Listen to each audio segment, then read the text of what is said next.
ডাকসুতে এখন জোরে সোরে চলছে নির্বাচনী প্রচারণা। শিক্ষার্থীদের দাঁড়ে দাঁড়ে যাচ্ছেন প্রার্থীরা। এর মাঝেই অভিযোগ পাল্টা অভিযোগে উত্তপ্ত ভোটের মাঠ। আছে লেভেল প্লেইং ফিল্ড নিয়েও দুর্ভাবনা। তাই 3 স্তরের যে নিরাপত্তা ব্যবস্থা, সেখানে স্ট্রাইকিং ফোর্স হিসেবে থাকছে সেনাবাহিনীও, জানিয়েও রয়েছে তর্ক বিতর্ক। তবে এ সব কিছু ছাপিয়ে এখনও পর্যন্ত জমজমাট এক নির্বাচনের আভাসই পাওয়া যাচ্ছে, যেখানে প্রার্থীদের হিসাব মেলাতে হবে বহুমাত্রিক এক সমীকরণের। এজন্য তারা কতটা প্রস্তুত তা আমরা বুঝতে চাই। ভোটের লড়াই নিয়ে তাদের ভাবনা আমরা জানতে চাই। Jerusalem presents meet the people আপনাদের সবাইকে স্বাগত জানাচ্ছি। আমি জান্নাতুন নাইম।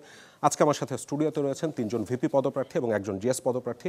আমি তাদেরকে শুরুতেই পরিচয় করে দিতে চাই। আমার ডান পাশে রয়েছেন প্রতিরোধ পর্ষদের ভিপি পদপ্রার্থী শেখ তাসনিম আফরোজ ইমি।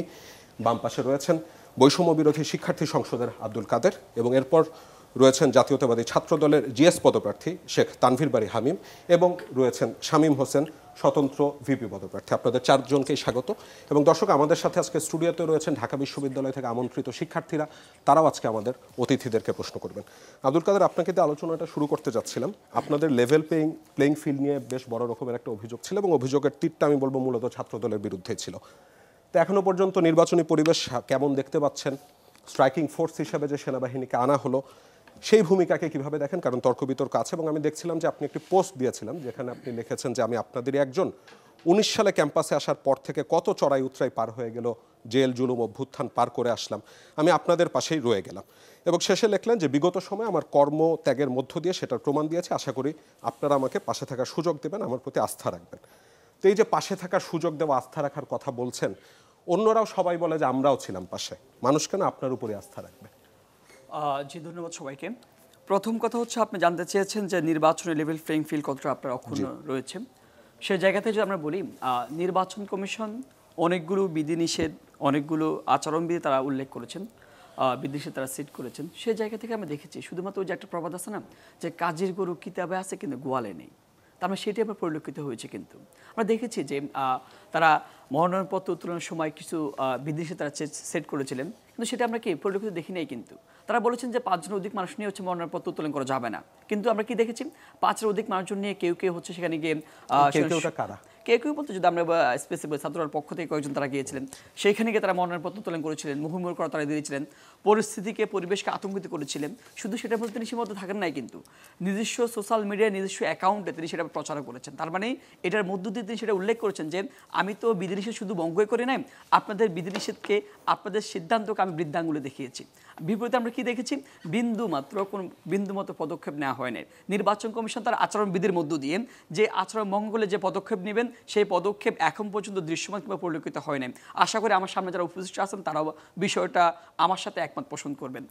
আরেকটা বিষয় দেখেন, ওই দিন কিন্তু আপনার নির্বাচনের মনোনয়নপত্র উত্তোলনের সময় কিন্তু শেষ হয়ে গিয়েছে। কিন্তু আমরা দেখেছি ছাত্রদলের কয়েকজন নেত্রী তারা ফজলিতুন্নেসা মুজিব হলে তারা যখন মনোনয়নপত্র উত্তোলন করতে যান, তখন সময় শেষ, তখন 4টা 13 মিনিট বাজে। কিন্তু তো ওই যে সময় শেষ, নিয়মের ব্যত্যয় ঘটিয়ে কাউকে কিছু সুযোগ তৈরি করে দেওয়া, সাধারণ শিক্ষার্থীরা, বিশেষ করে নারী শিক্ষার্থীরা তখন সেখানে একটা প্রতিরোধ গড়ে তোলে। কিন্তু আমরা দেখেছি সেই প্রতিরোধকে বিশ্ববিদ্যালয় প্রশাসনের পক্ষ থেকে বিন্দুমাত্র কোনো সাপোর্ট দেওয়া হয় না। বরঞ্চ যখন ছাত্রদল এই প্রতিরোধকে মব বলে আখ্যায়িত করে, বিশ্ববিদ্যালয় প্রশাসন তখন কি করেছেন, তারা সেটাকে তদন্তের আওতায় একটা আশ্বাস দিয়েছেন। কিন্তু আমরা দেখেছি এর পরবর্তীতে ওই দিন ঠিক 9:30টায় কোত্থেকে ওহি এসেছিল আমরা জানি না, কিন্তু ওই দিন রাতে কিন্তু আমরা দেখেছি একটা দলের অনেকে মনোনয়নপত্র নেন নাই, 3 থেকে হাতে 4 জন মানুষ মনোনয়ন নিয়েছেন।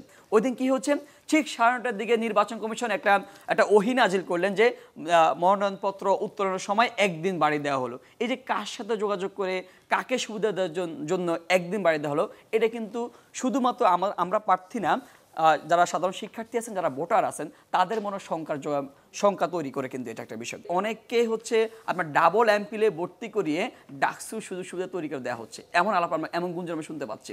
আমরা এমনই শুনতে পাচ্ছি যে একই সেশনে 2টা এমপিল আপনার চালু করা, শুধুমাত্র বিশ্ববিদ্যালয় বিসি সেটা অনুমোদন দিয়েছেন বলে সেটা হচ্ছে। কিন্তু সাদিক কায়েমের কথা বলছেন, এটা তো হয়তো এটা স্পষ্ট করে বলে দেওয়ার কিছু নেই যে আদৌতে কি হচ্ছে। কিন্তু এই যে লেভেল প্লেইং ফিল্ড যদি আপনি বলেন, তাহলে আপনি অবশ্যই এই চিত্রগুলো আপনার চোখের সামনে বেশি উঠবে। কিন্তু এই যে লেভেল প্লেইং ফিল্ড নাই, কিংবা হচ্ছে আপনি অনেকে বলা হচ্ছে যে নির্বাচনী আচরণবিধি সেট করে দেওয়া হয়েছে যে 26 তারিখের আগে পর্যন্ত আপনি হলে যেতে পারবেন না, আপনি একাডেমিক এরিয়া যেতে পারবেন না।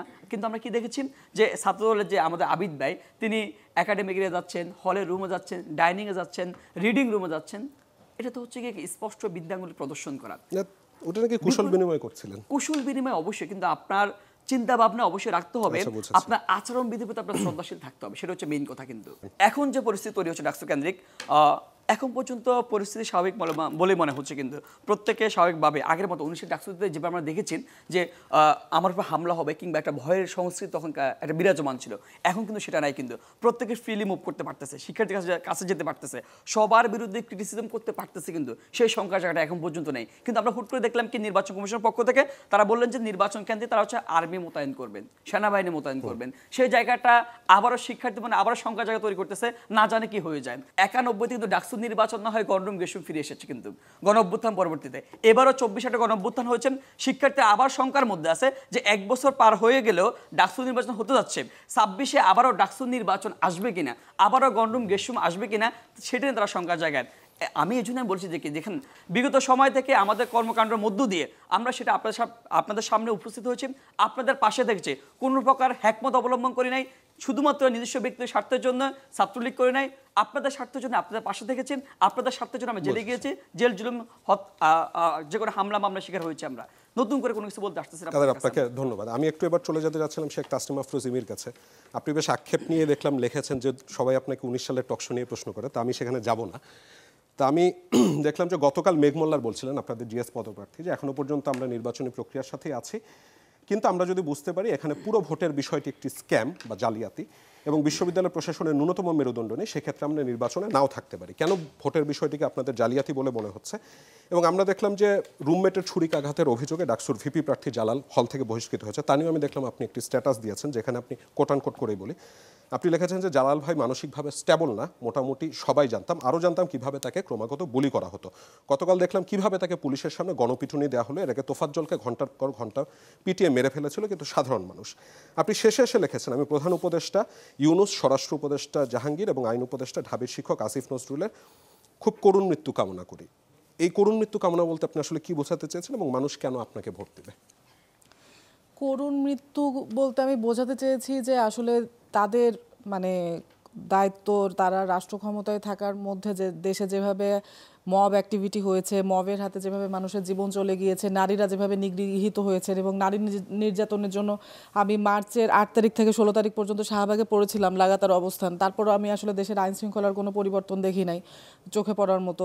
এবং বারবার আসলে আশ্বাস দেওয়ার পরেও আমরা দেখেছি যে কোনো মানে একটা নির্দিষ্ট রাজনৈতিক দলকে তারা হচ্ছে অন্য জেলা থেকে পুলিশ এনে প্রোটেকশন দিচ্ছেন, রাষ্ট্রীয় 8 কোটি টাকা খরচ করছেন, সেখানে হচ্ছে মানুষকে গুলি করে মারা হচ্ছে, কিন্তু আসলে দেশের সাধারণ মানুষের নিরাপত্তার জন্য আসলে তারা কিছু করছেন না। এবং এই যে মানে তাদের যে পক্ষপাত দুষ্ট আচরণ এবং তাদের জনগণের প্রতি যে কোনো দায়বদ্ধতা না থাকা, এজন্যই আমি চেয়েছি যে যেই মানুষগুলো মানে অস্বাভাবিক মৃত্যু কিংবা হচ্ছে মানে খুব নির্যাতিত হয়ে মৃত্যুবরণ করেছেন, যারা আসলে দায়িত্বে থেকে এগুলো নিয়ন্ত্রণ করতে পারছেন না, তারাও যেন স্বাভাবিক মৃত্যু তাদের মানে কপালে না জোটে, আমি এই টাইপের একটা আক্ষেপ করেছি। এবং আমাকে কেন ভোট দিবেন শিক্ষার্থীরা, সেটা সেই প্রসঙ্গে যদি আসি, তাহলে আমি বলবো যে আমার আসলে আমি কি চাই, আমার কি অবস্থান, সেটা আমি আসলে খুব স্বচ্ছভাবে আমার জায়গা থেকে আমি স্পষ্ট করেছি। আমি হচ্ছে নিজে কোনো মানে রাজনৈতিক পথ হোল্ড করে ক্যাম্পাসকে বিরাজনীতি করার মতো মুনাফিকে আমি করি নাই। আমি আসলে চাই নাই যে মিষ্টি মিষ্টি কোনো হচ্ছে দিয়ে মিষ্টি মিষ্টি কথা বলে আপনাদেরকে হচ্ছে ইলিউশনে ফেলে যে কেন আমি রাজনীতি চাবো না। কিন্তু আসলে ব্যাপারটা আপনাদের মাথায় রাখতে হবে যে আপনি 69-এ গণ অভ্যুত্থান বলেন, 52-র ভাষা আন্দোলন বলেন, 90 স্বৈরাচার বিরোধী আন্দোলন বলেন, 24-এ আপনারা যেই আন্দোলনটা করে আপনারা হচ্ছে দেশটাকে ফ্যাসিবাদ মুক্ত করলেন, সব কিছুই আসলে রাজনৈতিকভাবে আপনাকে পাঠ করতে হবে। আপনি এগুলোকে রাজনীতির বাইরে কখনো মানে রাখতে পারবেন না, রাজনীতির বাইরে। এবং আরেকটা ব্যাপার হচ্ছে আপনি হচ্ছে এক মুখে বলবেন যে হচ্ছে আপনি হচ্ছে ছাত্রদলকে হচ্ছে হল কমিটি বাতিল করতে হবে, শিবিরকে হল কমিটি প্রকাশ করে বাতিল করতে হবে, আবার একই সাথে আপনি নিজে একটা রাজনৈতিক দলের যে মানে পোস্টেড ছিলেন সেটিও যখন আপনি একই সাথে প্রচার করবেন, তখন সেটা আপনার দ্বিচারিতা এবং আপনার আসলে মানে আপনাকে কতটা বিশ্বাস করতে পারে মানুষজন সেটি আসলে প্রকাশ পায়। তো আমার মনে হয় যে ডাকসু আসলে একটা মানে ডাকসু একটা রাজনীতি, কিন্তু এটা কোনো দলীয় রাজনীতি নয়। এটা হচ্ছে বিশ্ববিদ্যালয়ের যে 40,000 শিক্ষার্থী, আপনাদের প্রতিনিধি কিভাবে মানে আপনাদের জন্য সিদ্ধান্ত নিবে, বিশ্ববিদ্যালয়ের সাথে বার্গেন করে আপনাদের অধিকারগুলো আদায় করে নিবে, সেই জায়গাটা আসলে ধরেন যে একটা নেতৃত্ব গুণাবলী না থাকলে সেটা পারা সম্ভব না। এবং যারা দীর্ঘদিন ধরে রাজনৈতিক চর্চা করে, যারা অধিকারের পক্ষে কথা বলে, তাদের পক্ষে আসলে ইন্ডিপেন্ডেন্ট মানে মানুষের চেয়ে এই কাজটা মানে আদায় করে নেওয়া সহজ, যেহেতু তারা দীর্ঘদিন ধরে মানে এই ব্যাপারটার চর্চার মধ্যে থাকে। এবং আমাকে আপনারা কেন ভোট দিবেন সেই প্রশ্নে যদি যাই, আমি অধিকার নিয়ে প্রায় 10 বছর ধরে ছাত্রদের অধিকার এবং দেশের মানবাধিকার সংশ্লিষ্ট কাজ নিয়ে কাজগুলো করছি, এবং আমি নারী অধিকার নিয়ে শুরু থেকে সোচ্চার ছিলাম। আপনারা যদি শামসুন্নাহার হলে যারা ডাকসু নির্বাচনটি পেয়েছিলেন তাদের কাছে যদি জিজ্ঞাসা করেন, আপনারা জানবেন যে আমরা হল সংসদ থেকে যে কাজগুলো করেছিলাম, অনাবাসিক শিক্ষার্থীরা আইডি কার্ড জমা দিয়ে হলের অভ্যন্তরে প্রবেশ করতে পারতেন, থাকতে পারতেন, ছাত্রীদের মায়েরা বোনেরা হলে প্রবেশ করতে পারতেন, অনুমতি সাপেক্ষে থাকতে পারতেন, এবং এক হলে শিক্ষার্থীরা নির্বিঘ্নে আরেক হলে আমাদের হলে প্রবেশ করতে পারতেন, অবস্থান করতে পারতেন আইডি কার্ড জমা দিয়ে। প্রত্যেকটি কাজ বিশ্ববিদ্যালয়ের প্রশাসন একটা একটা করে বন্ধ করে দিয়েছে। আমরা শতভাগ আমাদের যে হলের যে হাইজিন সেটি নিশ্চিত করেছিলাম।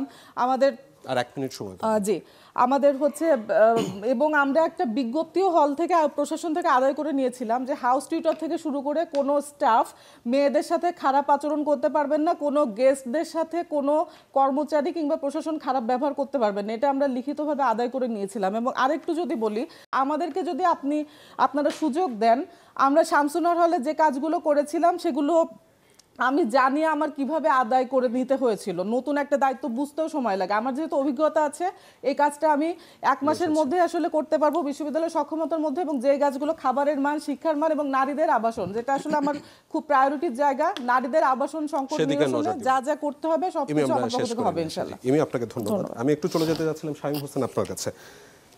আপনি একলা চলো নীতিতে যাওয়ার সিদ্ধান্ত নিলেন কেন? যদি কখনো জিতে আসেন তাহলে বহুমাত্রিক যে চাপ থাকে, মানে অন্যান্য যে প্যানেলের চাপ, সেখানে যে কাজ করতে পারবেন বলে মনে করেন নাকি? আমি দেখছিলাম যে আপনি ফেসবুকে লিখেছেন, দ্বিতীয় প্রশ্নটি হচ্ছে ফেসবুকে লিখেছেন যে আমি এখন বাংলাদেশের মানুষের কাছে দায়বদ্ধ, তাদের সন্তান হিসেবে তাদের পরবর্তী প্রজন্মকে দাসত্বমুক্ত ক্যাম্পাস উপহার দিতে চাই। এই দাসত্বমুক্ত ক্যাম্পাস বলতে আপনি কি বুঝেছেন, এবং সাধারণ শিক্ষার্থীরা শেষ পর্যন্ত আপনাকে ভোট দিবে কেন বলে মনে করছেন?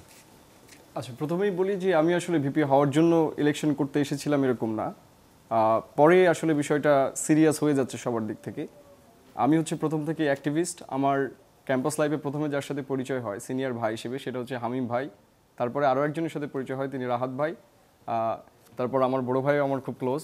তো ওনার সাথে আমি একদিন একটা স্ট্যাটাস দিয়েছিলাম যে ভিপি ইলেকশন করলে কেমন হয়, তো লোকজন কমেন্ট করে যে ভাই দাঁড়িয়ে যান। তো তারপরেই আসলে এই জায়গাতে আসা। তো সেটা হচ্ছে অ্যাক্টিভিজমরা যে কাজটা করে, সে কাজটা হচ্ছে প্রবলেমটা ফাইন্ড আউট করা। ধরেন আমি হচ্ছে যে যদি আজকে এই জায়গায় না থাকতাম, শুধু আমি একটা স্ট্যাটাস দিলে আমাদের বাকি ভিপি প্রার্থীরা কিন্তু কথাটা আমার শুনতো না, তাই না? এর আগেও আমরা বিভিন্ন আন্দোলনে অনেকের সাথে পরামর্শ করেছি, অনেকের সাথে কথা বলেছি, আমরা সবসময় আড্ডা দিতাম ক্যাম্পাসে। এটা তো একটা বেসিক ব্যাপার টিএসসিতে। তো সেই জায়গা থেকে আমার মনে হয়েছে যে আমার কিছু কথা আসলে বলা উচিত। ঢাকা বিশ্ববিদ্যালয়ের যে ছাত্র রাজনীতির ইতিহাস, সেটা পাকিস্তান পর্বের সময়ের একরকম ইতিহাস, আর তার পরের পর্বের সময় আরেক রকম ইতিহাস। আপনি তার আগে দেখবেন যে আমাদের আসলে যখন বিদেশি শত্রু ছিল, তখন আমরা সবাই ইউনাইটেড ছিলাম। 24-এ যেমন আমাদের সবাই ইউনাইটেড ছিল। সো পরে যেটা হলো, 71-এর পরে কিন্তু সবাই ভেঙে গেল। ওই সময়ে যে রাজনীতি হয়েছে 90 পর্যন্ত, ঢাকা বিশ্ববিদ্যালয়ে কতজন ঠিক নিহত হয়েছে এটারও ঠিক অ্যাসেসমেন্ট করা যায় না। প্রায়ই দেখা যায় আমাদের একটা হলের রুমে 7 জনকে গুলি করে হত্যা করা হলো। সো এই টেন্ডেন্সি কিন্তু সবসময় ছিল। তারপরেও দেখবেন যে ঢাকা বিশ্ববিদ্যালয়ের ডাকসু ওই সময় যে কাজটা করেছে পাকিস্তান পর্বে, তখন আমরা যেহেতু ইউনাইটেড ছিলাম, ডাকসু কী করেছে, এটার একটা ফাংশন হিসেবে কাজ করেছে, সবার একটা ভয়েস হিসেবে কাজ করেছে।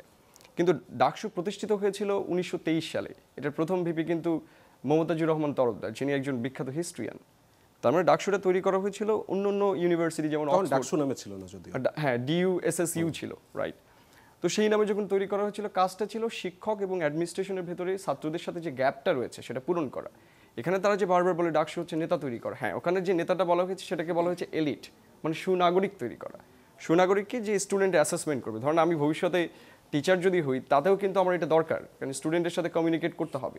অন্তত পোস্ট মডার্ন টাইমে আপনি যদি দেখেন, সেখানে স্টুডেন্ট শুধু মানে টিচার শুধু অ্যাক্টিভ থাকবে এরকম না, স্টুডেন্টও অ্যাক্টিভ থাকবে।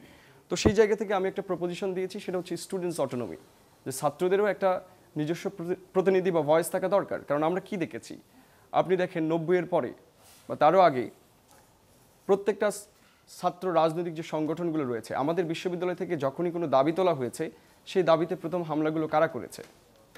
কোনো বিশ্ববিদ্যালয়ের থাকা প্রক্সি যে ছাত্র সংগঠনগুলো রয়েছে। তার মানে এটাকে আমরা বলছি লেজুর ভিত্তিক, যেটা নিয়ে ভাইয়ের 9 দফার ভিতরে উল্লেখ ছিল। সে লেজুর ভিত্তিক রাজনীতিতে কি বলা হয়েছে যে আমাদের যখনই কোনো দাবি তোলা হয়, প্রথম আক্রমণটা কিন্তু এই প্রক্সি থেকে আসে। আমরা এটাকে ঠিক ছাত্র রাজনীতি বলছি না, এটা হচ্ছে একটা প্রক্সি ভার্সন। যে কোনো দলেরই একটা প্রক্সি ভার্সন, ইউনিভার্সিটি ভার্সন। এবং এই যে গণরুমের কালচারটা কীভাবে তৈরি হলো, এটা একটু ঢাবির ফান্ডামেন্টাল প্রবলেমের দিকে তাকালে বোঝা যায়। দেখেন, আমরা হীরক রাজার দেশে সিনেমা দেখেছি, এখানে একটা যন্ত্রমন্ত্র ঘর আছে। তো রাজার বিরুদ্ধে কেউ গেলে তাকে যন্ত্রমন্ত্র ঘরে নিয়ে যাওয়া হয়, নিয়ে তাকে শেখানো হয় যে এটা বলতে, সে বাইরে বের হলে কিন্তু ওটাই বলতে থাকে, যেটা টার্মিনোলজি, কালচারাল হিজিমনি বা অনেক কিছুই বলে। তো ঢাকা বিশ্ববিদ্যালয়, বাংলাদেশে এত উন্নতি হয়েছে, তো ঢাকা বিশ্ববিদ্যালয়ে 10টা হল করে দিলে কিন্তু আমাদের আবাসন সংকট মুছে যায়। আমার যে প্রপোজিশন সেটা হচ্ছে যে রাষ্ট্র এক ধরনের আমাদেরকে অবহেলা করেছে, আমাদেরকে শত্রু মনে করেছে। আমাদের 700 একর জায়গার আজকে 200 একর জায়গা মাত্র রয়েছে। আজকে আমাদের জায়গায় মিন্টো রোডে মন্ত্রীপাড়া তৈরি হয়েছে, অথচ আমাদের ছেলে মেয়েদের থাকার জায়গা নাই। এই সমস্যা শুধু আমার না, এই সমস্যা ওই যে ছাত্র দলের যে ভাই রয়েছেন, কাদের ভাই রয়েছেন, আমরা সবাই একই সারপোকার কামড় খাই বা একই খাবার কিন্তু খাচ্ছি হলগুলোতে। তো সেই জায়গাতে আমার মনে হয়েছে যে রাষ্ট্রের এই দাবিগুলো তুলে ধরার জন্য অলরেডি এখানে যারা প্যানেলে ইলেকশন করছে, দে আর মাচ পাওয়ারফুল। তারা কিন্তু চাইলেই পরিবর্তনগুলো তাদের সাংগঠনিকভাবে করতে পারে। তো ডাকসুতে আসলে আরেকজন স্টুডেন্ট প্রতিনিধি দরকার, যে তাদের সাথে ডিল করতে পারে। আমি কোথাও বলি নাই যে আমি একাই ক্ষমতা চর্চা করব, কারণ তারা এখানে অন্যতম স্টেক হোল্ডার। আপনারা দেখেন, ছাত্র দলের যে অলরেডি মনোনয়ন পেয়েছেন তার পার্টি থেকে, মাদার পার্টি থেকে, সে অলরেডি ছাত্র দলের ভিপি। এখানে প্রত্যেকে প্যানেলের ভিপি। তাহলে যাদের ভিপি নাই তারা কার কাছে যাবে? আপনি কি আরেকজনকে সে স্পেস দিবেন? আমার কথা হচ্ছে যে আমি এমন একটা জায়গায় ইউনিভার্সিটিকে দেখতে চাই যে এনভায়রনমেন্টে একাডেমিক ডিবেট হবে। আপনি অক্সফোর্ড ইউনিয়নের ডিবেট দেখেছেন, এই যে আমরা একজন আরেকজনকে গালি দিচ্ছি ফেসবুকে, নানা ধরনের ডিবেট হচ্ছে, এটাই তো আসলে রাজনীতি হতে পারে। এরকম একটা স্পেস তৈরি করার জন্য আমি আসলে নিজে একা দাঁড়িয়েছি, এটা বোঝানোর জন্য যে ঢাকা বিশ্ববিদ্যালয়ের প্রত্যেকটা ছেলে মেয়ে তার জায়গা থেকে এরকম একটা লিডারশিপ তৈরি করতে পারে, কারণ এটাই আসলে স্ট্যান্ডার্ড ছিল পুরো বিশ্বে সেম জিনিসটা। শামীম, আপনাকে ধন্যবাদ। আমি হামিমের কাছে চলে আসতে চাইছিলাম। সবচেয়ে বেশি অভিযোগ আমার গেল পর্বেও ছিল ছাত্রদলের বিরুদ্ধে, আজকেও মোটামুটি মনে হচ্ছে তাই। তো আপনারা দেখলাম যে স্লোগানটা রেখেছেন, প্রতিশ্রুতি নয় পরিবর্তনে প্রতিজ্ঞাবদ্ধ। তো সেই পরিবর্তনটা কি এটাই যে গণরুমের যে কালচারটি এতদিন ধরে ছিল সেটি এখন নেই, সেটি আপনারা আবার ফিরিয়ে আনবেন? কারণ আপনাদের এ ধরনের অভিযোগ করছেন প্রতিপক্ষরা, এবং আপনাদের প্রতিপক্ষরা সবচেয়ে বেশি আচরণবিধি লঙ্ঘনের অভিযোগ তুলেছে ছাত্রদলের বিরুদ্ধে। এবং কেউ কেউ এমনও বলে থাকেন যে ঢাবি ছাত্রদলের ক্ষেত্রে নির্দেশনা আসে আসলে লন্ডন থেকে। তো বিএনপি ক্ষমতায় আসলে যা ছাত্রলীগের মতো ছাত্রদল একটা লেজুর ভিত্তিক সংগঠন হয়ে উঠবে না, সেই গ্যারান্টি আপনারা কিভাবে দিচ্ছেন? আচ্ছা, শুরুতে একটু দেখিয়ে নিই, আমার এখানে শিক্ষার্থী ভাই বোনেরাও আছে। কাদের বললেন যে আমরা নাকি যখন মনোনয়ন জমা নিতে গিয়েছি বা ক্রয় করতে গিয়েছি, মুহুর্মুহুর স্লোগান হয়েছে, হাতে তালি হয়েছে, শিক্ষার্থীরা ভয় পেয়েছে বা একটা ভীতিকর পরিবেশ তৈরি হয়েছে। তাহলে আমি জিজ্ঞেস করতে চাই, কাদেররা যখন নতুন ছাত্র সংগঠন ঘোষণা দিলেন, মধুর ক্যান্টিনে 5ই আগস্টের পরবর্তী সময় প্রথম তাদের ছাত্র সংগঠনকে ঘোষণা করে গ্যাঞ্জাম হলো, মারামারি হলো, ধাওয়া পাল্টা দেওয়া হলো, অনেকে আহত হয়ে হসপিটালে চিকিৎসাধীন থাকলো। তাহলে ভয়ের যে রাজনীতি বা ভয়ের যে ত্রাসের রাজনীতি কারা সৃষ্টি করলো? আমাদের শিক্ষার্থীরা ওইখানে, তো আমাদের সাথে যারা ছিল তারা সাধারণ শিক্ষার্থী উচ্ছ্বাস প্রকাশ করেছে, এবং চিফ রিটার্নিং অফিসার সেখানে বলেছেন যে সেখানে কোনো আচরণবিধি লঙ্ঘন হয়নি। কেননা চিফ রিটার্নিং অফিসারের যে রুম, সেই রুমে কিন্তু আমরা 5 জনই গিয়েছিলাম, তাই তো 4 জনই ছিল ক্যান্ডিডেট। একজন ক্যান্ডিডেট 5 জন সাথে নিয়ে যেতে পারবে, সেখানে আমরা 5 জন গিয়েছিলাম, 4 জন ছিল ক্যান্ডিডেট, অর্থাৎ একজন শিক্ষার্থী নিয়ে গিয়েছিলাম। সুতরাং এখানে কিন্তু আমাদের কোনো আচরণবিধি লঙ্ঘন হয়নি, যেটা কাদেররা অভিযোগ করার পরবর্তীতেই চিফ রিটার্নিং অফিসার ক্লিয়ার করেছেন। আজকে আমরা কাদের যে কথাটি বললেন সেটি কিন্তু আরও 5-7 দিন আগে। আপনি জানেন যে গতকাল ঢাকা বিশ্ববিদ্যালয়ে ডাকসুকে কেন্দ্র করে আনুষ্ঠানিক প্রচারণা শুরু হয়েছে, কিন্তু আমি দেখলাম আমাদের সকল অভিযোগ যেন ছাত্রদলের বিরুদ্ধে।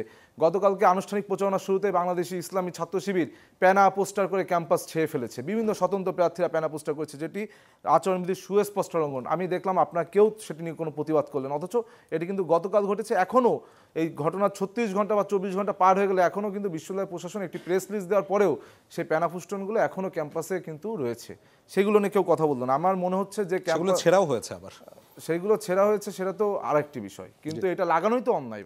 আচ্ছা, ফাইন। আর আপনারা যে বলছেন যে আমরা গণরুম গেস্টরুম ফিরিয়ে আনবো কিনা, আপনাদের কেন মনে হচ্ছে যে গণরুম গেস্টরুম ফিরিয়ে আনবো, যেখানে বাংলাদেশ জাতীয়তাবাদী ছাত্রদল 5ই আগস্টের পরবর্তী সময়ে বাংলাদেশ জাতীয়তাবাদী ছাত্রদলে 5ই আগস্টের পূর্বে রয়েছে সংগ্রামের ইতিহাস, এবং 5ই আগস্ট পরবর্তী সময় রয়েছে শিক্ষার্থী বান্ধব রাজনীতি, শিক্ষার্থী বান্ধব ক্যাম্পাস বিনির্মাণের ইতিহাস। কেননা আপনি দেখেন 5ই আগস্টের পরবর্তী সময়ে একটি প্রতিক্রিয়াশীল গোষ্ঠী, তারা কিন্তু শিক্ষার্থীদের পূর্বের যে ছাত্রলীগ আমলের যে দমন নিপীড়নের ট্রমা, সেই ট্রমাকে টুল হিসেবে ব্যবহার করে তারা বলেছিল ক্যাম্পাসে রাজনীতি মুক্ত চাই।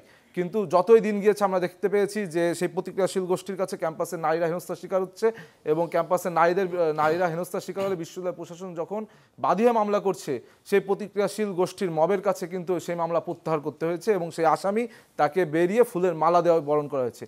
যত দিন গিয়েছে ততই কিন্তু আমাদের শিক্ষার্থীরা বুঝতে সক্ষম হয়েছে এই ঢাকা বিশ্ববিদ্যালয় মুক্ত বুদ্ধি চর্চার কেন্দ্র, এই ঢাকা বিশ্ববিদ্যালয়তে রাজনৈতিক চর্চার কেন্দ্র। সুতরাং এখানে রাজনৈতিক চর্চা অব্যাহত রাখতে হবে এবং সেইটা শিক্ষার্থীদের কিন্তু হারে হারে টের পেতে সাহায্য করেছে বাংলাদেশি জাতীয়তাবাদ, বাংলাদেশ জাতীয়তাবাদী ছাত্রদলের পজিটিভ রাজনীতির ধারা। সুতরাং আমি মনে করছি যে আমাদের শিক্ষার্থীরা এখন কিন্তু আগে থেকে রাজনীতি প্রিয় হয়ে উঠছে। এখানে আপনার আমাদের সহলোচক কাদের আছে ভিপি পদে, তিনি কিন্তু 4টি ছাত্র সংগঠন চেঞ্জ করেছেন, কখনো ছাত্র অধিকার পরিষদ, কখনো ছাত্র শক্তি, কখনো আপনার এখন হচ্ছে আগে রাজনৈতিক অধিকার। এটা তো অবশ্যই রাজনৈতিক অধিকার, কিন্তু শিক্ষার্থীরা আপনাদের উপর আস্থা রাখবে কি করে? আগে যারা 4টি রাজনৈতিক দল পরিবর্তন করছে তারা যে আগামী দিনে 5টি করবে না তার কি? কিন্তু আমরা তো আমাদের যখন শিক্ষা জীবন বিশ্ববিদ্যালয় শুরু করেছি তখন থেকে কিন্তু আমরা 1 সেকেন্ডের জন্য, 1 ন্যানো সেকেন্ডের জন্য আপনার লেজুর ভিত্তিক সংগঠন হয়ে উঠবেন না, তার গ্যারান্টি কি? আমরা লেজুর ভিত্তিক সংগঠন যে হয়ে উঠবে না তার সব থেকে বড় প্রমাণ আমি গতকালকে, আপনি জানেন যে সাবেক এক আওয়ামী লীগ নেতা বর্তমানে বিএনপিতে ফজলু, সে 5ই আগস্টকে কেন্দ্র করে 5ই আগস্টকে ছোট করেছে, সে বলেছে কালো শক্তি নাকি 5ই আগস্ট ভর করেছে। আমি কিন্তু সর্বপ্রথম তার বিরুদ্ধে প্রকাশ্যে প্রতিবাদ করেছি যে ফজলুকে শুধু শোকজ করলাম না, তাকে অব্যাহতিও দিতে হবে। সুতরাং আমি যদি পারি, আমি ছাত্রদলের একজন কর্মী হয়ে একজন বিএনপি নেতার বিরুদ্ধে বলতে, সুতরাং এখানে লেজুর ভিত্তি কীভাবে ফিরে আসবে? বরং শিক্ষার্থীরা যদি আমাকে ম্যান্ডেট দেয়, আমি শিক্ষার্থী বান্ধব ক্যাম্পাস বিনির্মাণে শিক্ষার্থীদের পক্ষে থাকবো। বিএনপি যদি কখনো, আমার বিশ্বাস যে বিএনপি গণমানুষের দল কখনো কিন্তু তারা বাংলাদেশের স্বৈরাচার বলেন বা ফ্যাসিবাদ কায়েম করবে না, কিন্তু কখনো যদি বিএনপি ভুল পথে পরিচালিত হয় তখন আমি শিক্ষার্থীদের ম্যান্ডেট নিয়ে বিএনপির বিরুদ্ধে দাঁড়াবো। এই পর্যায়ে আমরা আমন্ত্রিত ঢাকা বিশ্ববিদ্যালয়ের যেসব শিক্ষার্থীরা রয়েছেন তাদের কাছ থেকে প্রশ্ন নেব। শুরুতে আমি কাদেরের কাছে চলে যেতে চাই, তার কাছে কে কে প্রশ্ন করবেন ওখান থেকে আপনি করুন। আসসালামু আলাইকুম, আমি মোহাম্মদ ইমরান হোসেন। আমার প্রশ্নটা কাদের ভাইয়ের কাছে। আপনার পরিচয়টি যদি দিবেন, মানে কোন ডিপার্টমেন্টের? আমি সমাজ কল্যাণ ও গবেষণা ইনস্টিটিউটে 2য় বর্ষে অধ্যয়নরত আছি, আমার সেশন 22-23।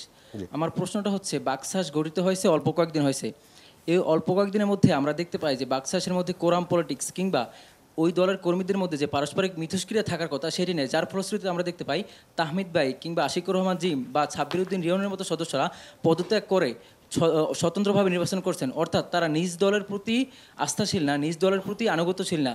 এই যে আপনারা নিজ দলের কর্মীদের কাছে আনুগত্যশীলতা অর্জন করতে পারেননি, আপনারা কীভাবে 40,000 শিক্ষার্থীর কাছে আস্থাশীলতা অর্জন করবেন? আমাদের যে নতুন সংগঠন বাংলাদেশ গণতান্ত্রিক ছাত্র সংসদ, সেটা গঠিত হয়েছিল আপনার গণ অভ্যুত্থান পরবর্তীতে। গণ অভ্যুত্থান যারা সামনে থেকে নেতৃত্ব দিয়েছিল, যাদের কোনো এক্সিস্টিং কোনো ছাত্র সংগঠন তারা বিলং করতো না, তারাই কিন্তু পরবর্তীতে এসে নতুন করে একটা নতুন ছাত্র সংগঠন তৈরি করে। আপনি দেখেন, আমরা যারা গণ অভ্যুত্থানের নেতৃত্ব দিয়েছিলাম তারা উদ্দেশ্য দুটাই ছিল, দায়বদ্ধতা জায়গাটা দুটা। প্রথম দায়বদ্ধতা হচ্ছে এখানে যে এক্সিস্টিং যে কালচারটা আছে, ফ্যাসিবাদী যে কালচারটা, সেটাকে হটানো। আমাদের 2 নম্বর দায়িত্ব হচ্ছে নতুন একটা কালচার সেখানে হাজির করা। সেই জায়গাটা দেখেন, সে উদ্দেশ্য নিয়ে হচ্ছে অনেকে হচ্ছে আপনার পরের টেবিলে চলে গেছে, কিন্তু প্রথম দায়িত্ব শেষ করে দ্বিতীয় দায়িত্ব যারা শেষ করতে চায় তারা নতুন করে তার সঙ্গবদ্ধ হয়েছিল, আমরা তারা। এখন দেখেন, প্রথম কথা হচ্ছে আমরা যদি 24-এ যে স্পিডের কথা বলি, তাহলে সেটা হচ্ছে ক্যাম্পাসে আমূল পরিবর্তন আনা।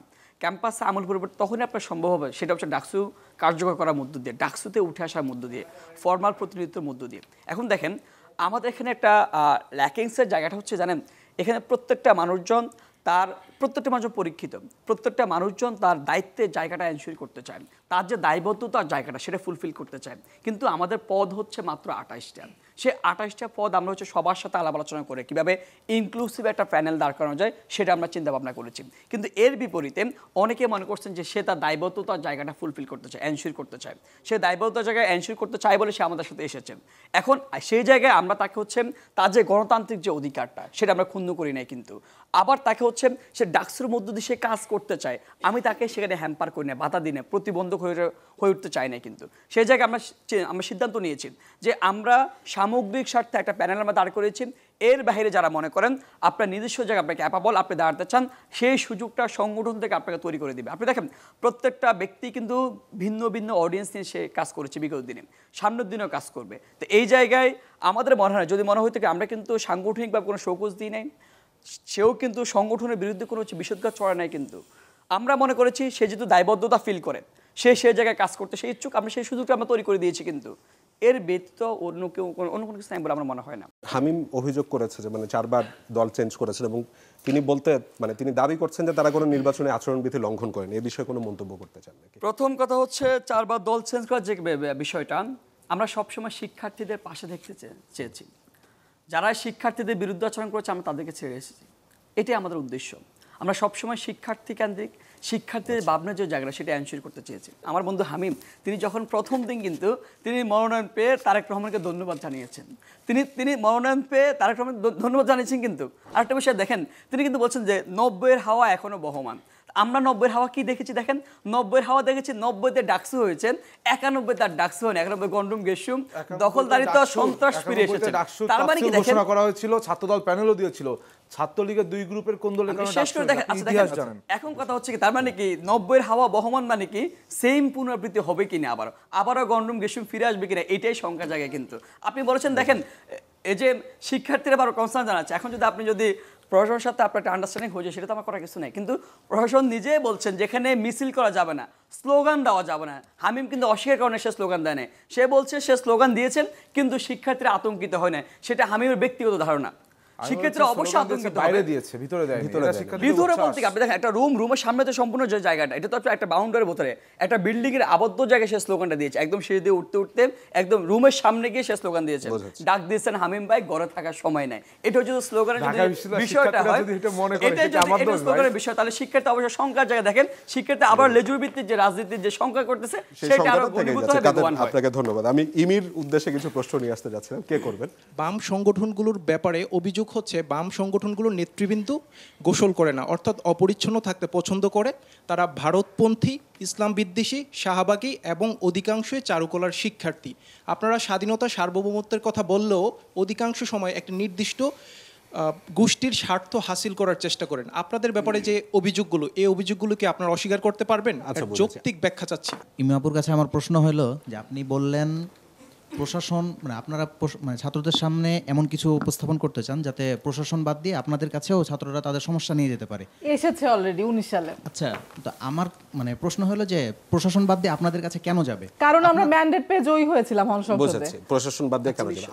আর আমার প্রশ্নটা হচ্ছে, আপনি একটু আগে বলেছেন যে হলের আবাসনের সমস্যাগুলো আপনি সমাধানের জন্য 1 মাসের মধ্যে আপনি এগুলো সলভ করে দিতে পারবেন। সেটার জন্য হল নির্মাণ ছাড়া আমি মনে করি না অন্য কোনো বিকল্প আছে। সো 1 মাসের মধ্যে আপনি এই সমস্যাটাকে কিভাবে সমাধান করবে, আমার প্রশ্ন হচ্ছে ওইটা। আমি আসলে যেটা বলেছিলাম, বিশ্ববিদ্যালয়ের সক্ষমতার মধ্যে যা যা সম্ভব, যে অচলায়তনগুলো চলছে 1 মাসের মধ্যে সেটি সমাধানের উদ্যোগ নেওয়া, এটি বলেছিলাম। আর একটা ব্যাপার হচ্ছে, আমি যখন ছাত্র অবস্থায় দেখেছি বিশ্ববিদ্যালয়ে 4টা কর্মচারী 20 তলা ভবন তৈরি হতে, কার্যক্রম শুরু করতে, শিক্ষকের বহুতল ভবন, কিন্তু ছাত্রছাত্রীদের জন্য একটা বঙ্গবন্ধু হলে একটা হয়েছে, রোকেয়া হলে হয়েছে, মাত্র 2টো, এর বেশি কিন্তু হয়নি। তো কথা হচ্ছে মানে আমাদের সংখ্যা সবচেয়ে বেশি, আমরা 40,000 শিক্ষার্থী, আমাদের আবাসনের সংকট সবচেয়ে বেশি, অথচ কর্মচারী বিল্ডিং বা শিক্ষক বিল্ডিং এগুলো বিশ্ববিদ্যালয় প্রশাসন করেছে। আমাদের তো বাজেট তৈরি হয়, ছাত্রদের জন্য কেন কিছু হয় না? এবং ভাইয়া যে প্রশ্নটা করলেন, আমি আসলে কখনো ভারতপন্থী বলে অভিযোগ করছে, আপনি অবশ্য বামপন্থী রাজনীতি করেন। আমি কখনো বামপন্থী রাজনীতি করি নাই, 1 নাম্বার পয়েন্ট। 2 নাম্বার পয়েন্ট হচ্ছে, খুব মানে আপনি ছোট, আমি খুব সম্মানের সাথে বলবো, একটা মানুষের মতাদর্শকে চেস করার কোনো আসলে হচ্ছে, ধরেন যে একজনের ব্যাপারে 71-এ গণহত্যার অভিযোগ, আপনি হচ্ছে যে অভিযোগ করে তাকে গোসল করার খোঁটা দিতে পারেন না, আপনার ওই গণহত্যার প্রশ্ন ডিল করতে হবে, এটা একটা ব্যাপার। আর একটা ব্যাপার হচ্ছে ভারতপন্থী যে ব্যাপার, আপনি যদি আমার মানে কার্যক্রম লক্ষ্য করেন, মোদী বিরোধী আন্দোলন থেকে শুরু করে সবগুলো জায়গায় কিন্তু আমি সরব ছিলাম। আপনি যদি ব্যক্তিমিকে প্রশ্ন করেন, তার কাছে আপনি ভারতপন্থীতা কখনোই দেখবেন না।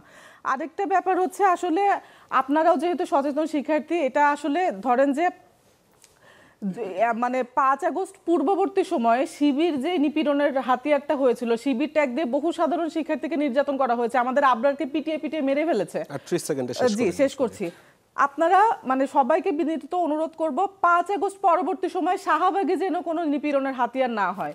আমি একটি মানে কি বলবো, আমি একটু রক্ষণশীল মুসলিম পরিবারের মেয়ে হয়ে আমাকেও শাহবাগী ট্যাগ খেতে হয়, এটি কিন্তু আমার সাথে অন্যায়। তো তো আমরা সবাই একসাথেই আসলে এই যে মানে সামাজিক যে অপশাসন এগুলোর বিরুদ্ধে আমাদের সামাজিক মানে আন্দোলন গড়ে তুলতে হবে। ধন্যবাদ। আপনাকে ধন্যবাদ। আমি হামিমের উদ্দেশ্যে প্রশ্ন নিয়ে আসতে যাচ্ছিলাম, কে করবেন? জুলাই অভ্যুত্থানের পূর্ববর্তী সময়ে আমাদের হলগুলোতে হচ্ছে প্রত্যেক শিক্ষার্থীর দাবি ছিল যে রাজনীতি বন্ধ করতে হবে, এবং সেই মর্মে আমরা প্রভোস্টের কাছে হচ্ছে দাবি উত্থাপন করেছিলাম এবং সেটিতে স্বাক্ষর নিয়েছিলাম। কিন্তু যখন হচ্ছে ডাকসু নামে একটা নির্বাচন সামনে আসে, এখন সেই নির্বাচনে আপনার 40,000 শিক্ষার্থীর গ্রহণযোগ্যতা প্রয়োজন আছে। সেই জায়গায় দাঁড়িয়ে আপনি যে এই যে সকল শিক্ষার্থীর মতামতকে উপেক্ষা করে আপনি যে ছাত্র দলের যে কমিটি ঘোষণা করলেন, তার মাধ্যমে হচ্ছে আপনি নির্বাচনে একটা আপনার প্রতিবন্ধকতা দেখছেন কিনা, এই বিষয়ে আমার একটা ক্লিয়ারেন্স দরকার। আরেকটা প্রশ্ন নিব। আমার বড় ভাই হামিম ভাইয়ের কাছে আমার ডিরেক্ট প্রশ্নটা হচ্ছে, একটু আগে আপনি যখন বললেন যে আপনাদের যারা ডাকসুতে প্রার্থী হয়েছে তারা ছাত্রলীগের সাথে তাদের সংশ্লিষ্টতা আছে কিনা, ভাই বললো যে না, আমাদের সবাই হচ্ছে পরীক্ষিত নেত্রী বা পরীক্ষিত নেতা। কিন্তু আপনি দেখবেন যে ছাত্রদলের কমিটি দেওয়ার পরে প্রায় 70 জনের বিরুদ্ধে ছাত্রলীগের সংশ্লিষ্টতার অভিযোগ এসেছে এবং তারা 6 জনকে বহিষ্কার করেছে। সেই 6 জনের ভিতরে একজন হচ্ছে শামসুন্নার হলের নিতুরানী সাহা, এবং সে হচ্ছে ছাত্রলীগ নেত্রী ছিল।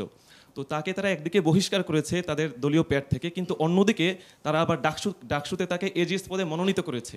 তো এটা কি শিক্ষার্থীদের সাথে আপনারা প্রতারণা করছেন না? হামিম যদি প্রশ্নগুলোর উত্তর দিতেন। প্রথমত যেটি বললো যে কমিটি, আমরা ঢাকা ইউনিভার্সিটি হলগুলোতে কমিটি দিয়েছি। শিক্ষার্থীরা চেয়েছিল হলে রাজনীতি যেন না থাকে। আমরা ঢাকা বিশ্ববিদ্যালয়ে 18টি হলে 593 সদস্যের কমিটি দিয়েছি। তাহলে তারা কি অশিক্ষার্থী? আমি তার কাছে প্রশ্ন করতে চাই। তোমরাও শিক্ষার্থী, তারাও শিক্ষার্থী। আমি যদি জিএস নির্বাচিত হই, প্রত্যেকের মতামত 40,000 মানুষের মতামত না, 40,000 মানুষের মতামত তো কোথায় পাবেন? আপনি তো ডাকসু নির্বাচনে 40,000 মানুষ ভোট দিবেন, আপনি সেখানে একদিনে 40,000 মানুষের মতামত কিভাবে পাবেন? আপনি এখানে আমার 593 জন শিক্ষার্থী রয়েছে, তারা নিশ্চয়ই অশিক্ষার্থী না, অছাত্র নয়, তারাও নিয়মিত শিক্ষার্থী। সুতরাং আমরা উভয়ের যে আবেদন, সেই আবেদনকে একটি মিছিল করে আমরা আগামী দিনে রাজনীতি নেতৃত্ব দেব, এটাই আমাদের চাও, যদি আপনারা আপনাদের ম্যান্ডেট দিয়ে আমাকে নির্বাচিত করেন। আর একটা ভোট ইঞ্জিনিয়ারিংয়ের কথা বললেন, আসলে এই সংখ্যাটা থাকা স্বাভাবিক, তবে এই সংখ্যাটা ছাত্র দলের প্রতি নয়, যারা বিভিন্ন নতুন ছাত্র সংগঠন রয়েছে, রাত হলে মন্ত্রী পাড়ায় যায়, তাদের প্রতি আপনারা তাদের কাছ থেকে নিশ্চয়তা পাবেন বলে আমরা আশা করছি। এবং আমরা শুনেছি আমাদের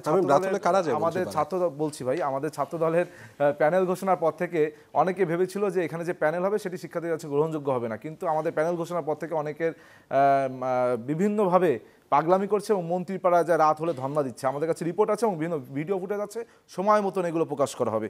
আরেকটি হচ্ছে, আপনি বললেন যে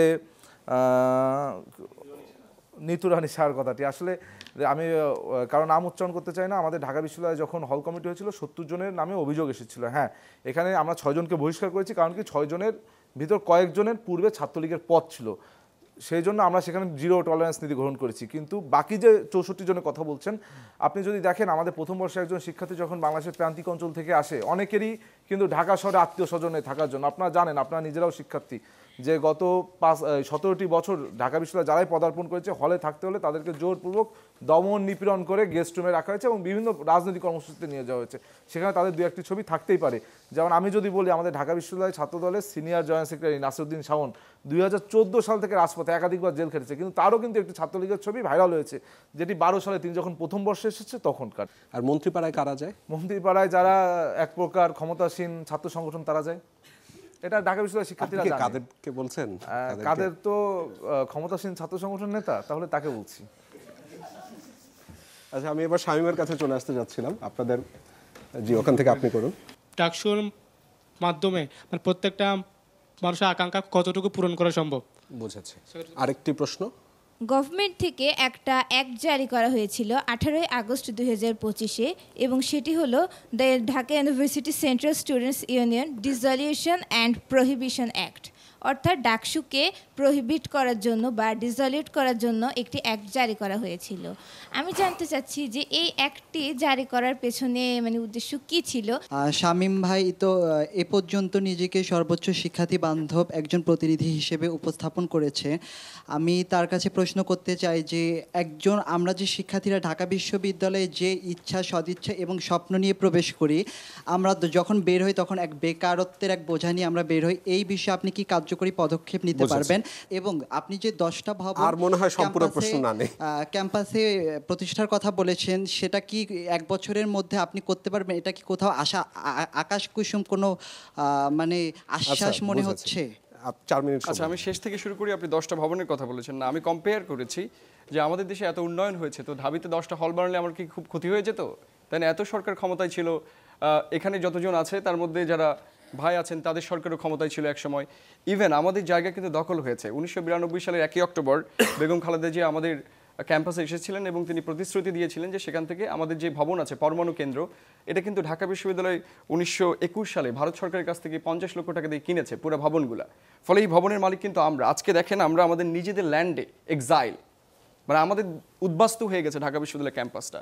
তো আমি এটা বলেছি যে এই কারণে ঢাকা বিশ্ববিদ্যালয়ে আপনি দেখেন হল বানানোর কিন্তু জায়গা নাই, জায়গার একটা বড় সংকট রয়েছে এবং এটা এর দায়ী হচ্ছে রাষ্ট্র। কারণ আমি বলেছি 47-এর পরে মন্ত্রীপাড়া বানানো হলো আমাদের শিক্ষকদের জায়গায়, এবং পরবর্তীতে আমরা যেখানে থাকতাম সেই জায়গাতে শিক্ষকদের টেনে আনা হলো।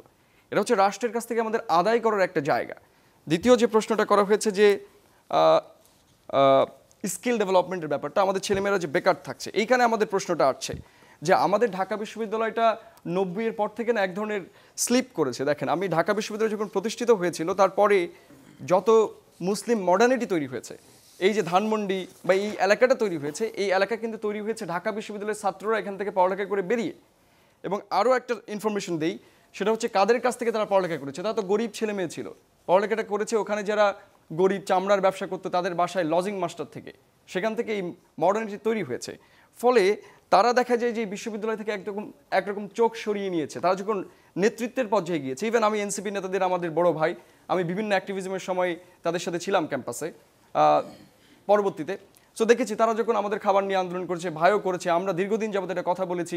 আজকে তারা সরকারে আসার পরে ঢাবির ডাল দিয়ে তো এখনও গোসল করা যায়, এটা নিয়ে তো কোনো প্রশ্ন আমি কখনো উত্থাপন করতে দেখি নাই। বা আমাদের এখান থেকে যারা নেতা হয়েছে, জাতীয় রাজনীতিতে গিয়েছে, তারা ঢাকা বিশ্ববিদ্যালয়কে কী দিয়েছে? আমি ভাইকে প্রশ্ন করব যে তাদের দল যখন ক্ষমতায় ছিল ঢাবিতে কেন একটা হল হয় নাই? আমি অন্য অনেক সরকারকে দেখেছি তারা বিভিন্ন সময় হল বানিয়েছেন, কিন্তু তারা কেন করতে পারেন নাই, সেটা একটা প্রশ্ন।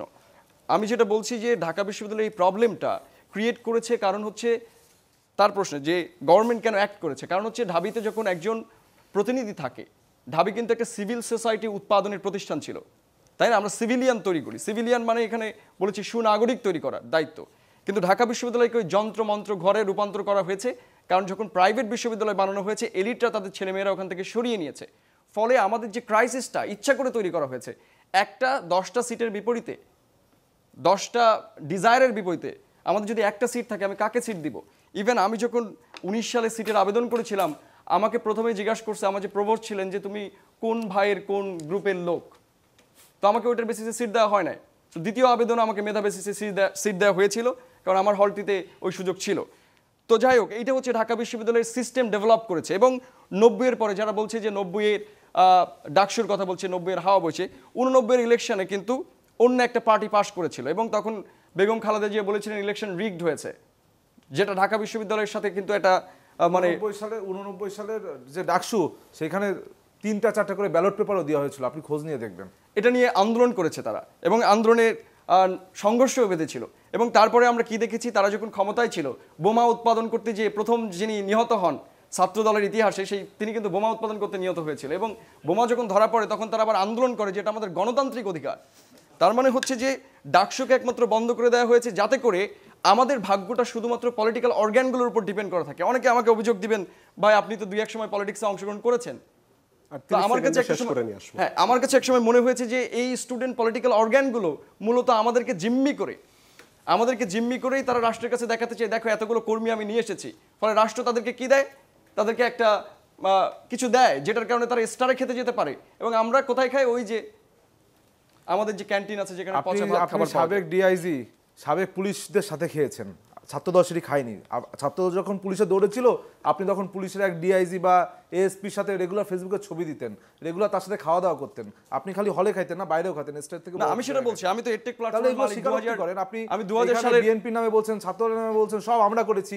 হ্যাঁ, আমরা তো অবশ্যই করেছি, আন্দোলন করেছি। আমি 2022 সাল থেকে ক্যাম্পাসে ঘুরে প্ল্যাটফর্ম চালাই। আপনি জানেন এর থেকে একটা ক্লাস নিলে 22,000 টাকা পাওয়া যায়। আমি নিজে এখন, আপনি আমার ব্যালেন্স চেক করতে পারেন, এই কোর্সেই তো আমি মোটামুটি 10 লাখ টাকার বেশি ইনকাম করেছি। ফলে আমি এটা অবশ্যই করবেন, এবং আমার বইয়ের একটা নেটওয়ার্ক রয়েছে।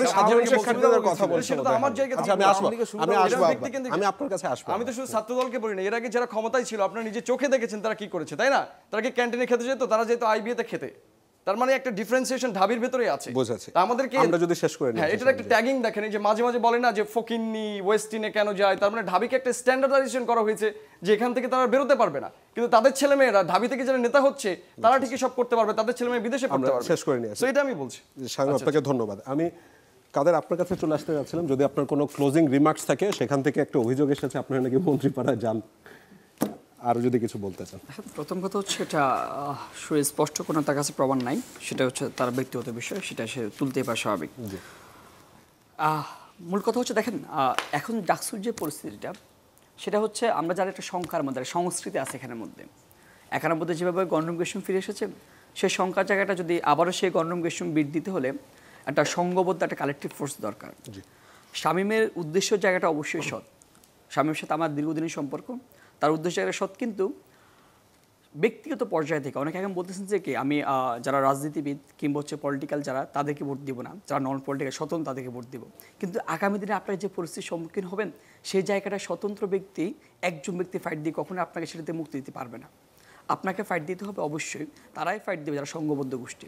সংঘবদ্ধ গোষ্ঠীর বিরুদ্ধে অবশ্যই সংঘবদ্ধ গোষ্ঠী ফাইট দেবে, একটা বিষয়। কিন্তু স্বতন্ত্র প্রার্থী কখনোই সেই মুক্তিটা আপনার দিতে পারবে না, কিন্তু কারণ এটা একটা মনস্টার, একটা বিশাল একটা বিষয়, ব্যক্তির পক্ষে সেটা কখনোই সম্ভব না। ঢাকা বিশ্ববিদ্যালয়ের কালচারে কখনোই সম্ভব না, একটা বিষয়। আমি এটার উত্তর করতে চাই। জি, পরে আমি নিব ক্লোজিং রিমার্কস। এক্ষেত্রে যদি দেখেন, এখন আমরা কি করতে চাই মূলত, আপনি দেখেন ঢাকা বিশ্ববিদ্যালয়ে প্রত্যেকটা শিক্ষার্থীকে আনাসে কানাসে একদম তুলে নিয়ে আসে, চেকে নিয়ে আসে, তারা খুবই স্পেশাল।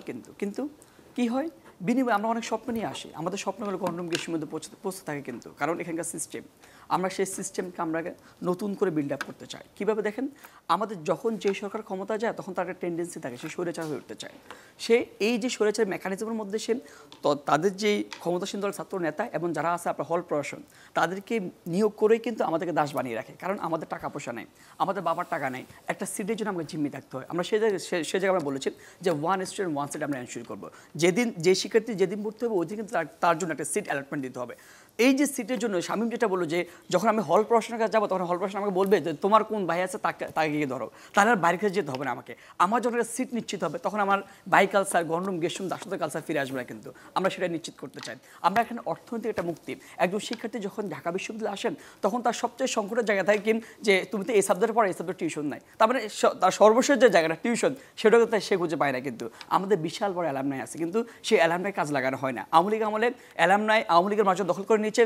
5 আগস্ট পরবর্তী আমরা দেখছি আমাদের সম্মানিত ড্যাডি ভাই এবং দুদু ভাই তারা কীভাবে যেন অ্যালামনাই দখল করে নিয়েছে। আমরা সিস্টেমটা পরিবর্তন করতে চাই। অ্যালামনাই চাইলে কিন্তু এটা সংকটটা সমাধান করতে পারে, কিন্তু বিশ্ববিদ্যালয় প্রশাসন, রাষ্ট্রীয় প্রশাসন চাইলে কিন্তু আপনি একটা তাদেরকে দিতে পারে। কিন্তু আমাদের শিক্ষক একদম এলিট ক্লাস, তাদের সবসময় দরাচোয়ার বাইরে, জবাবদিহিতার বাইরে। যে শিক্ষক আমাকে ক্লাসের মধ্যে বলেন যে স্লাইডে এই জায়গাটা বানানটা ভুল আছে, শুধু আমাকে বলেন না, আমার বিগত 5 বছর আগে সিরিয় থেকে সেম কথা বলে আসছেন, তার কোনো দায়বদ্ধতা কোনো জায়গা নেই, সে সব নিজেকে এলিট ভাবেন। তার মানে আর সর্বশেষ একটা বিষয় বলতে চাই, আমাদের যে প্রশাসনের যে হয়রানি হেনস্থার বিষয়টা সেটা আমরা কাটিয়ে রাখতে চাই।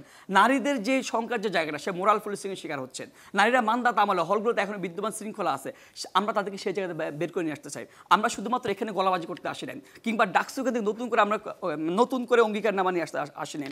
আমরা বিগত দিনে আমার বন্ধু বলেছে আমরা 3 থেকে 4টা সংগঠন পরিবর্তন করেছি, শুধুমাত্র শিক্ষার্থীদের কল্যাণে করেছি। কিন্তু আমরা সবসময় দেখেছি 5 বছর আগে আমরা যখন গণরুমে থেকেছি ভিন্ন মানুষজন হচ্ছে কি একেবারে ওয়েস্টার্ন কিংবা নানান জায়গায় তারা পদচারণা করেছে। আমরা যখন জেলে গিয়েছি তখন মানুষ হচ্ছে কে হ্যাকমত অবলম্বন করে হলে থেকেছে। শুধুমাত্র আমরা শিক্ষার্থীদের কল্যাণের জন্যই সবসময় লড়ে গিয়েছি। আমরা এই যে কমিটমেন্ট নতুন করে দিচ্ছি না, আমরা আগামী দিনে সেই কমিটমেন্ট ব্যক্ত করতেছি, পুনর্ব্যক্ত করতেছি। আপনাকে ধন্যবাদ কাদের। আমি আপনার কাছে পরে আসবো, আমি টিমের কাছে চলে যেতে যাচ্ছি, আপনি একটু জাস্ট নোট নিয়ে রাখেন, আপনি উত্তর দেওয়ার সুযোগ দেব। আমি যদি কোনো ক্লোজিং রিমার্কস দিতে চান। জি, আমরা আসলে মানে আমাদের পর্ষদ থেকে এবং ব্যক্তিগত জায়গা থেকে কি কি উদ্যোগ নিতে চাই সেটা একটু বলি, যেহেতু আগে সবগুলো বলে শেষ করতে পারিনি। আমরা বিশ্ববিদ্যালয়ের যে শিক্ষক নিয়োগ সেখানে একটি সংস্কার চাই, এবং আমরা চাই যে শিক্ষক নিয়োগের আগে শিক্ষার্থীদের থেকে যে ইভ্যালুয়েশন এটা করা হবে, এবং একই সাথে একটা নির্দিষ্ট সময় পরপর শিক্ষকের যে ইভ্যালুয়েশন সেটা অবশ্যই বাধ্যতামূলক করতে হবে।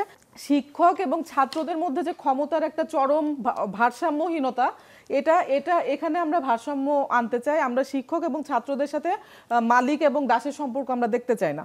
আমরা আরেকটা ব্যাপার হচ্ছে আপনারা দেখবেন যে ক্ষমতার কাছে দায়বদ্ধ কিছু ছাত্র সংগঠন আছে, তারা চাইলেও সবসময় ক্ষমতার বিপরীতে যাওয়া তাদের পক্ষে সম্ভব হয় না, কিংবা যদি তারা যান তাদের প্রতি নানান রকম নির্যাতন নিপীড়ন নেমে আসে। আমাদের জায়গা থেকে সেই স্বাধীনতাটুকু আছে যে আমরা কোনো ক্ষমতার পারপাস সার্ভ করি না। সেই জন্য আপনাদের সাথে যে আগের মতো বিগত 10 বছরের মতো যখনই আপনাদের সাথে কোনো অন্যায় হবে আমরা আমাদের জায়গা থেকে প্রতিরোধ গড়ে তুলতে পারবো। এই কারণে আমরা প্রতিরোধ পর্ষদ, আমরা যদি খেয়াল করেন আমরা নির্বাচনী বিধিমালা, আচরণবিধি কিংবা হচ্ছে একটা কোনো সিঙ্গেল আইন আমরা ভঙ্গ করি নাই। আমরা আইনের প্রতি শ্রদ্ধাশীল এবং আইনের প্রতি শ্রদ্ধাশীল থেকে সর্বোচ্চ আপনাদের অধিকার আদায় করতে আমরা দায়বদ্ধ।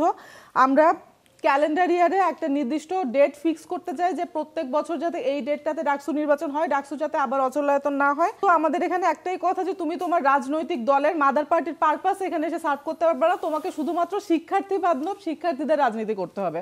ধন্যবাদ সবাইকে। আপনাকে ধন্যবাদ। আমি হামিমের কাছে চলে আসতে যাচ্ছিলাম, যদি কোনো ক্লোজিং রিমার্কস থাকে, এবং সবারই মোটামুটি দেখলাম অভিযোগ রয়েছে। তো তর্ক বিতর্ক ভালো লাগে না, আলোচনা সমালোচনা। আচ্ছা হামিম, আমার একটা জায়গা ছিল, সেটা হচ্ছে সবাই মোটামুটি যে প্যানেল দিয়েছে কেউই তাদের মাদার অর্গানাইজেশনের নামে দেয়নি, আপনারা কেন দিলেন? আসলে আমরা আমাদের প্যানেলের নামটি এখনো নির্ধারণ করতে পারিনি, এই জন্য আপনারা এখনো প্রকাশিত হয়নি। আপাতত আমরা বাংলাদেশ ছাত্র দল সমর্থিত হয়েছি। আচ্ছা, আপনি যদি ক্লোজিং রিমার্কস দিন। আসলে দেখুন, নামে কি বা আসে যায়, কাজেই তো প্রমাণ, কাজেই পরিচয়। এবং আমরা বিশ্বাস করি যে আমরা যে কাজ করেছি সেই কাজের মূল্যায়ন অবশ্যই ঢাকা বিশ্ববিদ্যালয়ের শিক্ষার্থীরা করবে। বর্তমান ডাকসুর যে গঠনতন্ত্র, এই গঠনতন্ত্রের ভিতর থেকে একজন ডাকসু তার আসলে রাতারাতি ঢাকা বিশ্ববিদ্যালয়কে অক্সফোর্ড বানানো সম্ভব না। কিন্তু আমরা প্রথম যে কাজটি করতে চাই, আপনারা যদি আমাকে ম্যান্ডেট দেন, আমি ঢাকা বিশ্ববিদ্যালয়ের ডাকসুর যে গঠনতন্ত্র সেটি সর্বপ্রথম হাত দিব। শামীম কিছু প্রশ্ন রেখে গিয়েছিলেন, সেগুলো কি উত্তর দিবেন নাকি? যেমন বোমা উৎপাদন, হল, বোমা উৎপাদনের কথা বলছিলেন, হলের কথা বলছিলেন। দেখেন, ইতিহাস হচ্ছে, এবং আপনাদেরকে নিয়ে মনে হচ্ছে যে তাদের দুশ্চিন্তাটা বেশি, যে আপনারা গণরুম গেস্ট রুমের কালচার নিয়ে আসবেন। আমি বলি ইতিহাস হলো অন্ধের হাতি দেখা। সুতরাং আপনার এখানে ইতিহাস একজন নিজের চোখে দেখে, একজন যে ইতিহাস লেখে, ইতিহাস রচনা করেন, তিনি নিশ্চয়ই তার পার্সপেক্টিভে দেখে। কাদের যদি আজকে জুলাই আগস্ট গণঅভ্যুত্থান নিয়ে লেখে, কাদের যা যা দেখেছে, কাদের নিশ্চয়ই সারা বাংলাদেশে এক চোখে দেখেনি। সারা বাংলাদেশের একটি প্রান্তিক অঞ্চলের গলিতে কি হচ্ছে কাদের জানে না, কিন্তু এই গলির লোক কিন্তু গলি দেখেছে। আর কাদের ঢাকা শহর দেখেছে, ঢাকা বিশ্ববিদ্যালয় দেখেছে। সুতরাং দুটি ডিফারেন্ট ব্যাপার। সুতরাং তিনি কোথাকার কোন ইতিহাস রচনা করেছেন নাকি নতুন বানিয়ে বললেন, এটা আমার জানা নেই, এটা আমার পড়তে হবে, জানতে হবে। আমি জিজ্ঞাসা করেছি আপনারা কোনো হল বানিয়েছেন কিনা, এটা আর কি, এটা তো আপনাদের জানার কথা। এটা আমরা কি ছাত্র সংগঠন, আমরা কেন হল বানাতে যাব ভাই? আমরা আপনাদের সরকারের কথা বলেছি, আপনাদের মানে আপনাদের সরকারের মাদার পার্টি আছেন। আপনি ক্যাপশন দিলেন যে তারেক রহমান জানাবেন কখন কি, মানে এটা জানাইনি। আমি বলেছি যে আমার তারেক রহমান, উনি আমাদের ছাত্র দলের সাংগঠনিক অভিভাবক, আমাদের একটি আদর্শিক দল। এখানে আমরা তারেক রহমানকে ওন করব, বেগম জিয়াকে ওন করব, এবং অবশ্যই জিয়াউর রহমানের যে আদর্শ সেটাকে আমরা ওন করবো। এখানে তো আদর্শ ভিত্তিক দল রে ভাই। শামীম, আপনি যদি কোনো, আমার ভাই বলেছিলেন যে একা এটা করা সম্ভব না। আসলে বিষয়টা এরকম না, মানে ছাত্র প্রতিনিধি হতে গেলে তো আমি যদি ভিপি হই, তাহলে আমি তো ওনাদের সংগঠনের ভিপি, ওনাদের সংগঠনের। আমার যে প্রশ্নটা ভাই করেছিলেন, একাডেমিক পলিটিক্সটা চলে কিভাবে, ধরেন আমি কাউকে বাদ দিব না। একাডেমিক পলিটিক্সের মূল বিষয় হচ্ছে আর্গুমেন্টেশন। অনেকে বলছেন আমি খুব সুন্দর কথা বলি, তো কথাগুলোই বলি। আসলে আপনি দেখেন অক্সফোর্ড এসইউ, কেমব্রিজ এসইউ, সব জায়গায় এটা রয়েছে। তো আমরা কি কখনো বিশ্ববিদ্যালয় পরিবর্তন করবো না? মানে যে কোনো দেশে যদি অ্যাবনর্মাল জিনিসটা বেড়ে যায় না, ওইটাই নর্মাল হয়ে যায়। সো আমি যখন অ্যাবনর্মালটা বলছি, আপনি নুরু ভাই, নুরুল নূর যখন ছিলেন, এখন পরের ঘটনাটা আমরা না বলি, তিনি একক ব্যক্তি হিসেবে 2জন ব্যক্তি ঢাকা ভার্সিটি যতবার মার খেয়েছে, তাদের প্ল্যাটফর্ম থেকেই তো আজকের এই গণঅভ্যুত্থান সংগঠিত হয়েছে, তাই না? বিশ্ববিদ্যালয়ে কতটুকু কাজ করতে পেরেছিলেন উনি? বিশ্ববিদ্যালয়ে উনি কাজ করতে পারেন না, কারণ বাকি সংগঠনগুলো তাকে সহযোগিতা করে না। এখন আপনারা যদি বলেন যে আপনারা সংগঠন হচ্ছেন কিভাবে যে ওনারা করবে সহযোগিতা, হ্যাঁ সেটাই বলছি। ওনারা যদি সহযোগিতা এখন না করতে চান, তাহলে প্রমাণিত হবে যে তারা সেম ওয়েতে আগাতে চান। যখনই আপনি ভায়োলেন্সে যাবেন, আমাদের ক্যাম্পাসে তো ভায়োলেন্সের ইতিহাস বহু পুরাতন, এবং ওনাদেরও রয়েছে, বাকিদেরও যারা বিতাড়িত হয়েছে তারা তো ভায়োলেন্স কি সেটা দেখিয়ে গেছে। যারা নতুন এসেছে তারাও দেখিয়েছে, সবাই ভায়োলেন্স দেখাচ্ছে। এটা উনি স্বীকার করলেন। এটা মানে এটা হচ্ছে তাদের একটা, তো ছাত্রদেরও একটা নিজস্ব প্রতিনিধি দরকার। দে আর অলরেডি পাওয়ারফুল। তারা এখন ডাক দিলে লক্ষ লক্ষ লোক চলে আসবে, কিন্তু আমাদের ছাত্ররা ডাক দিলে কেউ আসবে না। এবং এটাও বলছি যে ঢাবিতে কিন্তু শিক্ষক নিয়োগও দলের ভিত্তিতে হয়, ঠিক আছে? এখনই সিনেটে যাদের মেম্বার করা হয়েছে তারা তো অবসর নিয়ে অন্য জায়গায় চলে গিয়েছিল, তাদের সেখান থেকে ডেকে এনে সিনেটের মেম্বার করা হয়েছে। আমি একটু প্রশ্ন করতে চাই শামীমকে, যে এখন যদি একজন আওয়ামী লীগ বা ছাত্রলীগ নেতা সে যদি তার মেধার ভিত্তিতে শিক্ষক হতে চায়, আমরা শিক্ষার্থীরা কি মেনে নিব? মোটেও কিন্তু মেনে নিব না। আমি বিশ্বাস করি তুমিও মেনে নিবা না, কেননা দুর্জন বিদ্বান হলেও পরিত্যাজ্য। আমি সেটা বলছি না, এটা হচ্ছে একাডেমিতে তারা পলিটিসাইজ করছে যে এখানে নিয়োগটা হবে এইভাবে। ফলে আপনি একজন সাদা দলের শিক্ষকের কাছে, আমি যখন একজন অন্য ধরেন বাম দল করে সে গেল, তাকে কি প্রিভিলেজ দিবে? আর এখানে 3 ব্যাপারটা সেকেন্ডে হচ্ছে শেষ যে করে আসবো। পাওয়ার স্ট্রাকচারের দুই পাশেই যদি আপনি দল বসিয়ে রাখেন, তাহলে সেখানে ওই রকম গেলে জিজ্ঞেস করবে ভাই তুমি কোন ভাইয়ের গ্রুপ করো, সেখান থেকে সিটটা হবে। এটাই বলেছিলাম যে একজন ব্যক্তি একটা ফায়ার যদি জ্বালাতে পারে, এটা মাও জেদুং এর কথা আছে যে একটা দেশলাইয়ের কাঠি একটা দেশ জ্বালাতে পারে। So this is discourse. আমি যখন অ্যাক্টিভিজম মানে এই বিষয়গুলো তুলে ধরেছি, দেখবেন আজকে পুরো ফেসবুক সয়লাভ হয়ে গেছে, প্রত্যেকটা পার্টি আমাকে আক্রমণ করে, প্রত্যেকটা। তার মানে কি যে আমি একা দাঁড়িয়েছি, আমার সাথে এখন আমি কোনো প্যানেলও করি নাই। হ্যাঁ হ্যাঁ, শামীম আপনাকে ধন্যবাদ, কাদের আপনাকে অসংখ্য ধন্যবাদ, ইমি ধন্যবাদ, এবং হামিম আপনাকেও ধন্যবাদ, এবং যারা আজকে উপস্থিত ছিলেন তাদের সবাইকে অসংখ্য ধন্যবাদ, এবং দর্শক যারা টিভি সেটের সামনে এতক্ষণ আমাদেরকে দেখেছেন তাদের সবাইকে অসংখ্য ধন্যবাদ। শুভরাত্রি।